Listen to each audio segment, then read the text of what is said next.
I'm Andrea Anderson. History unfolding earlier today as former President Donald Trump was arrested, fingerprinted, and arraigned on several federal criminal charges. The former president entering a not guilty plea, denying all wrongdoing.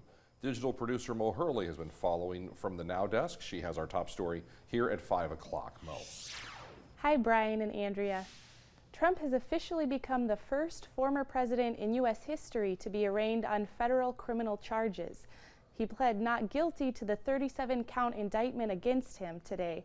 Federal prosecutors allege Trump improperly stored dozens of classified government documents at his Mar-a-Lago resort that he knew he was not authorized to keep, claiming he even schemed to obstruct the investigation.